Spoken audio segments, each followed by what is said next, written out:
సంవత్సరాల తరబడి government job కోసం వేచి చూస్తున్నారా? కేవలం 8 నెలల్లో మీ కల నెరవేర్చుకోండి. వెంటనే కింది నెంబర్స్ కి కాల్ చేయండి.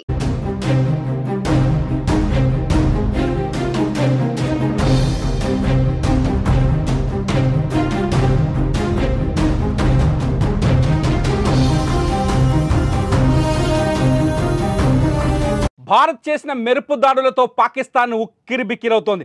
ఏం చేయాలో తెలియక అయోమయంలో పడిపోయింది. ఇక భారత్ దాడులను ప్రపంచ వేదికగా తప్పుగా చూపించేందుకు చేస్తున్న ప్రయత్నాలు కూడా బెడిసి కొడుతున్నాయి. ఆపరేషన్ సింధూర్ కారణంగా చాలామంది ప్రజలకు ఎఫెక్ట్ పడిందని, ప్రజలు చనిపోయారంటూ అబద్ధపు ప్రచారాలు చేస్తోంది పాకిస్తాన్.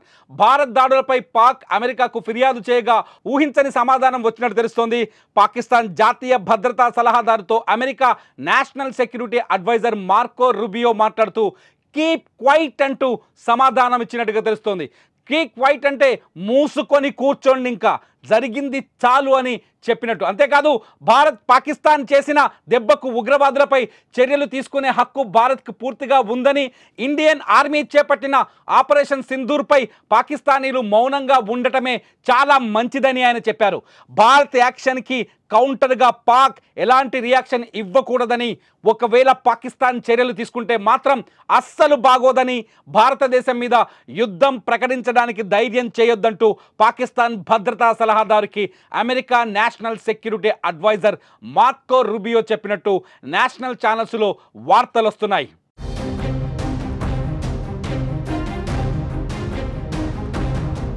పహల్గాం దాడికి ప్రతీకారంగా భారత్ దాడులు చేసినట్లు భారత రక్షణ మంత్రిత్వ శాఖ అధికారికంగా ప్రకటించిన వెంటనే అమెరికా అధ్యక్షుడు డొనాల్డ్ ట్రంప్ తన మొదటి స్పందనను వెల్లడించారు. తాము దాడుల గురించి ఓవల్ ఆఫీస్ డోర్స్ లోపలికి వెళ్తుండగానే వార్త విన్నట్టు ఆయన తెలిపారు.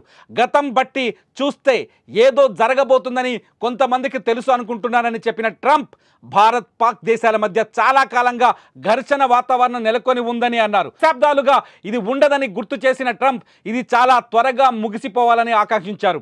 భారత్ చేపట్టిన చర్యపై ఆయన నేరుగా వ్యాఖ్యానించకపోయినా మొత్తం సంఘర్షణ తర్వాత ముగిసిపోవాలన్న తన ఆకాంక్షను తెలియజేశారు. ఇరు దేశాలు ఉద్రిక్తతలు తగ్గించుకోవాలని, ప్రపంచానికి శాంతి కావాలని ట్రంప్ చెప్పుకొచ్చారు.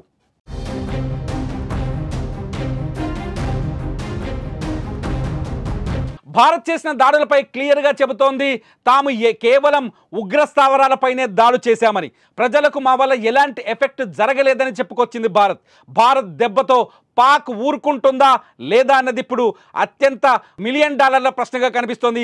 పాకిస్తాన్ ఉగ్ర స్థావరాలపై దాడి చేయడాన్ని పాకిస్తాన్ ఇంకా సమర్థించుకుంటుందా, మాపైన దాడి చేశారని అభివర్ణించుకుంటుందా, పాకిస్తాన్ ఏం చేయబోతుందన్నది ఇప్పుడు ఆసక్తికరంగా మారింది. ఇప్పటికే పూంచ్ సెక్టార్లో పాకిస్తాన్ సైన్యం కాల్పులు జరిపింది. ఈ కాల్పుల్లో సామాన్యులు 3 చనిపోయినట్టుగా మనకు సమాచారం అందుతోంది. పాకిస్తాన్ ఇప్పుడు ఆవేశంతో రగిలిపోతుంది. దాడిని ఎదుర్కోలేక, దాడిని నిరోధించలేక, దాడిని కట్టడి చేయలేక, ఉగ్ర స్థావరాలపై దాడి జరిగిందని ప్రపంచం ముందు ఒప్పుకోలేక ఇప్పుడు పాకిస్తాన్ ఉక్కిరిబిక్కిరవుతుంది. భారత ఆర్మీ సరైన టార్గెట్ చేసింది. భారత ఆర్మీ సరైన ప్రాంతాలను ఎంచుకుంది. ముందుగానే గూగుల్ మ్యాప్లను కూడా రిలీజ్ చేసింది. మ్యాప్ రిలీజ్ చేసిన తర్వాత అటాక్ చేసింది.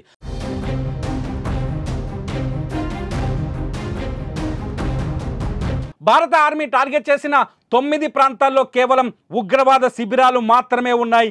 ఏ శిబిరంలో ఉగ్రవాద శిక్షణ జరుగుతుందో ఆ శిబిరాన్నే పాయింట్గా క్లియర్గా టార్గెట్ చేసి దాడులు చేసినట్టుగా స్పష్టంగా అర్థమవుతోంది. కానీ ఈ దాడుల్ని పాకిస్తాన్ కప్పిపుచ్చుకునే ప్రయత్నం చేస్తోంది. కేవలం 6 చోట్ల దాడులు చేశారు. ఆ 6 ప్రాంతాల్లో సివిలియన్స్ ఉన్నారు, ఉగ్రవాదులు లేరని చెప్పుకునే ప్రయత్నం చేస్తోంది. నిజానికి భారత్ 9 ఉగ్రవాద స్థావరాలపై దాడి చేసింది. ఇందులో 7 ఉగ్రవాద స్థావరాలు పీఓకేలో ఉంటే, 7 ఉగ్రవాద స్థావరాలు పీఓకేలో ఉంటే 2 పాకిస్తాన్ భూభాగంలో ఉన్నాయి. అయితే భారత్ దాడి చేసింది కేవలం 6 అనే చెబుతోంది. పాకిస్తాన్ భూభాగంలోకి భారత మిసైల్స్ రాలేదని ఇంకా గాంభీర్యాన్ని ప్రకటించే ప్రయత్నం చేస్తోంది. పాకిస్తాన్ ఈ దాడిని ప్రజలపైన జరిగిన దాడిగా అభివర్ణించే ప్రయత్నం చేస్తోంది. అందుకే అమెరికాకు ఫిర్యాదు చేసింది. అమెరికా మద్దతు కోరింది పాకిస్తాన్. మొదటి నుంచి అమెరికా చాలా స్పష్టంగా చెబుతోంది, ఉగ్రవాదంపై భారత్ చేస్తున్న పోరాటానికి మేము మద్దతు ఇస్తామని.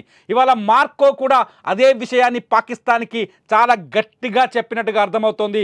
మూసుకొని మూసుకొని కూర్చొని ఇంకా మళ్ళీ భారత్పై ప్రతీకారానికి తెగబడే ప్రయత్నం చేస్తే చూస్తూ ఊరుకోబోమని అమెరికా కూడా హెచ్చరించినట్టుగా తెలుస్తుంది. ఎందుకంటే పాకిస్తాన్లో తయారైన ఉగ్రవాదం అమెరికాను కూడా ఎఫెక్ట్ చేసింది, అమెరికాను కూడా ఇబ్బంది పెట్టింది. ప్రపంచంలో అనేక దేశాలు పాకిస్తాన్లో తయారైన ఉగ్రవాదం ద్వారా ఎఫెక్ట్ అయ్యాయి, ఇబ్బంది పడ్డాయి. అందుకే ఉగ్రవాదానికి వ్యతిరేకంగా భారత్ తీసుకున్న ఈ చర్యలతో ఉగ్రవాదాన్ని నిరోధించాలని కోరుకునే ప్రతి దేశం, అది భారత వ్యతిరేక దేశమైన ప్రతి దేశం పాకిస్తాన్ ఇవాళ ప్రపంచ వేదిక పైన కట్టడి చేస్తోంది, నిలబెట్టి ప్రశ్నిస్తోంది. మీ దేశంలో ఉగ్రవాదం ఉంది అని, మీ దేశంలో ఉగ్రవాదం వల్లే ప్రపంచ శాంతికి, దక్షిణాసియా శాంతికి విఘాతం కలుగుతుందని.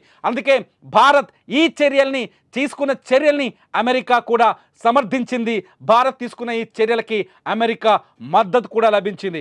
ఇంకా మిగతా దేశాలతో కూడా భారత విదేశాంగ శాఖ, అట్లాగే భారత రక్షణ సలహాదారు అజిత్ దోవల్ కూడా ప్రతి దేశానికి దాడి ఎలా జరిగిందో ఆయన వివరిస్తున్నారు, చాలా స్పష్టంగా ఎక్స్ప్లెయిన్ చేస్తున్నారు.